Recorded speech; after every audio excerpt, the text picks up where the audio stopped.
TV Al-Waha. Hot Inspiration. Pernahkah panjenengan melihat majikan yang rela sujud-sujud mencium kaki pembantunya? Itulah wajah kita hari ini. Kita ini pemilik sah tanah surga Nusantara. Tapi mental kita adalah mental babu. Kita mengemis-ngemis syafaat dari bangsa yang tanahnya gersang. Kita merasa kerdil di depan mereka yang datang hanya membawa cerita. Padahal, darah yang mengalir di tubuh panjenengan adalah darah para raja dan pendekar. Kenapa sekarang panjenengan jadi penakut? Kenapa panjenengan merasa jadi sampah sebelum meniru gaya hidup mereka? Mari kita bedah, siapa sebenarnya yang menanamkan virus rendah diri ini ke otak panjenengan? Rahayu. Mari kita bicara kasar saja sekalian, biar bangun tidurnya. Panjenengan sadar tidak? Selama ini kita sedang dijajah melalui rasa kagum. Penjajah zaman dulu datang pakai bedil, kita lawan. Tapi penjajah sekarang datang pakai jubah dan dongeng, kita malah sujud. Inilah sihir yang paling mematikan. Mereka bilang, bangsa mereka adalah bangsa pilihan Tuhan. Dan anehnya, panjenengan mengamini. Dengan kata lain, panjenengan sudah sepakat kalau bangsa Nusantara ini adalah bangsa kelas 2. Bangsa sisa-sisa. Bangsa yang kalau mau selamat, harus mendaftar, jadi pengikut budaya mereka. Coba pakai nalar paling jujur. Kalau memang mereka lebih mulia, kenapa negerinya gontok-gontokan terus? Kenapa mereka haus akan pengakuan dari bangsa lain? Nusantara ini sudah khatam soal ketuhanan sebelum mereka mengenal tulisan. Nenek moyang panjenengan sudah mempraktekkan kasih sayang saat mereka masih sibuk saling bunuh karena perbedaan sepele. Tapi kenapa sekarang narasi itu dibalik? Kenapa kita yang disuruh belajar beradab pada mereka? Ini bukan soal agama. Ini soal kedaulatan rasa. Panjenengan dibuat percaya bahwa bahasa Jawa, Sunda, atau Bali itu tidak punya power untuk nembus ke langit. Panjenengan dipaksa pakai bahasa yang tidak panjenengan pahami rasanya, hanya agar panjenengan merasa jauh dari Tuhan. Saat panjenengan merasa jauh, disitulah calo-calo suci ini masuk menawarkan jasanya. Inilah bisnis penjajahan yang paling laris manis. Membuat panjenengan merasa kotor, agar panjenengan terus-terusan membeli sabun dari mereka. Membuat panjenengan merasa bodoh, agar panjenengan terus-terusan butuh bimbingan mereka.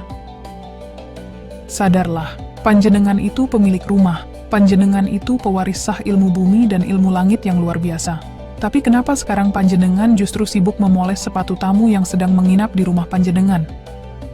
Sudah saatnya kita berhenti jadi penonton di tanah sendiri. Berhenti merasa paling berdosa hanya karena kita lahir sebagai orang Nusantara. Simak baik-baik.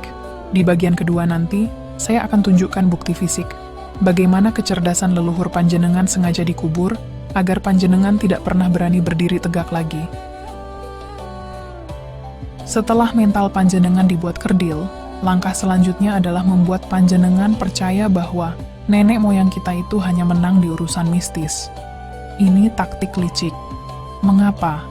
Biar panjenengan tidak pernah belajar teknologi asli Nusantara. Coba panjenengan lihat bangunan-bangunan megah di tanah ini. Candi-candi itu bukan dibangun pakai jin. Itu penghinaan kalau panjenengan bilang begitu. Itu dibangun pakai ilmu matematika tingkat tinggi. Pakai ilmu astronomi yang sangat presisi. Pakai teknik pemotongan batu yang bahkan mesin modern pun masih geleng-geleng kepala.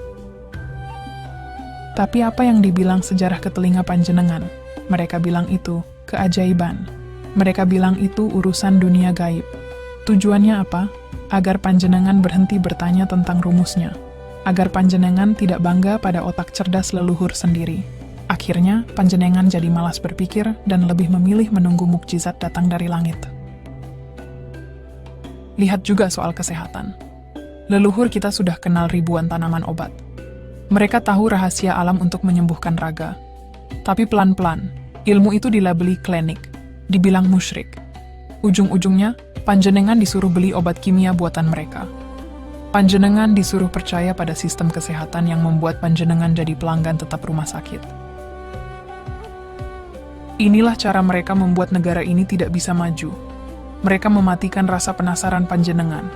Mereka mengganti logika observasi dengan hafalan dogma.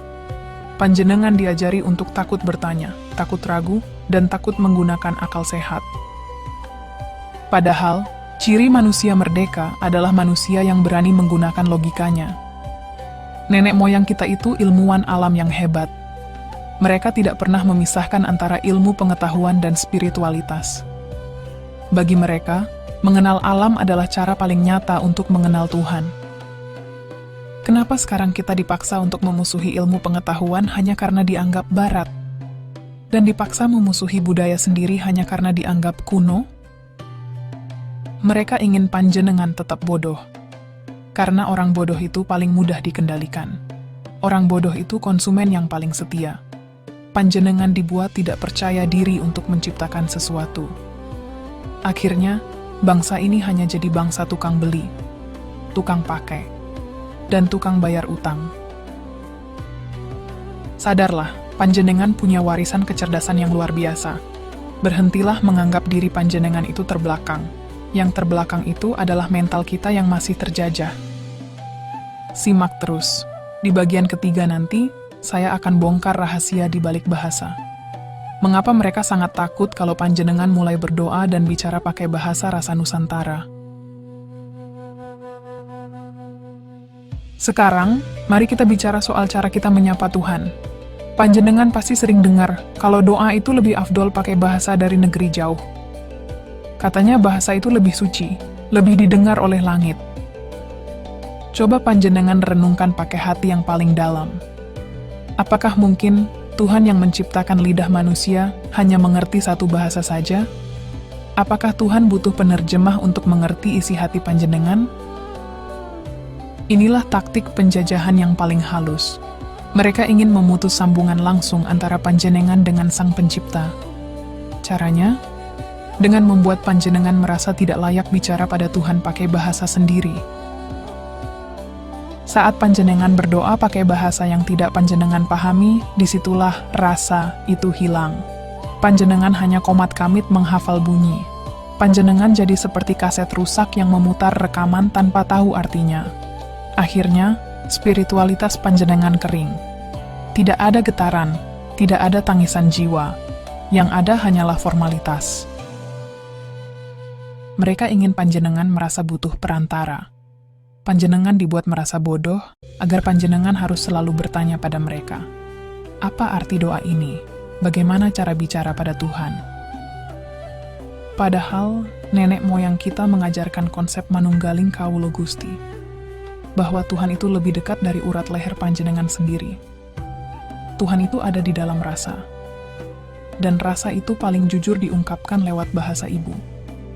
Bahasa yang panjenengan pakai saat menangis, saat tertawa, dan saat memohon pertolongan. Kenapa mereka takut kalau panjenengan mulai memakai bahasa Nusantara untuk berdoa? Karena saat panjenengan memakai bahasa sendiri, logika panjenengan jalan. Panjenengan jadi sadar apa yang panjenengan minta.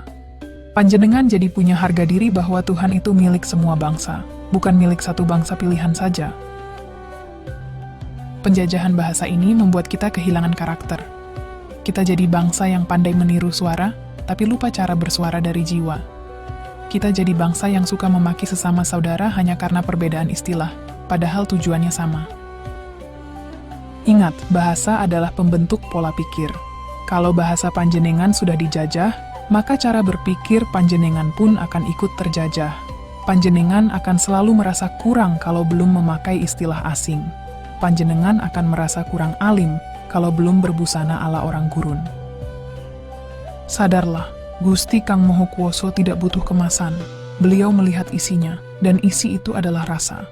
Jangan mau dijauhkan dari Tuhan oleh aturan-aturan buatan manusia yang tujuannya hanya untuk kekuasaan. Di bagian keempat nanti, saya akan bongkar soal ekonomi. Bagaimana narasi suci ini sebenarnya adalah mesin pengeruk uang yang membuat bangsa kita semakin melarat. Ayo kita buka mata lebih lebar lagi. Mari kita bicara soal uang. Jangan tabu bicara soal harta, karena tanpa ekonomi yang kuat, bangsa kita akan terus jadi bangsa peminta-minta. Pernahkah panjenengan menghitung berapa triliun uang rakyat Nusantara yang setiap tahun terbang ke luar negeri? Hanya untuk mengejar label sholeh dan sholehah. Kita rela menabung belasan tahun, menyisihkan uang dari hasil peluh keringat yang pas-pasan, hanya untuk menyumbang kemakmuran negara lain.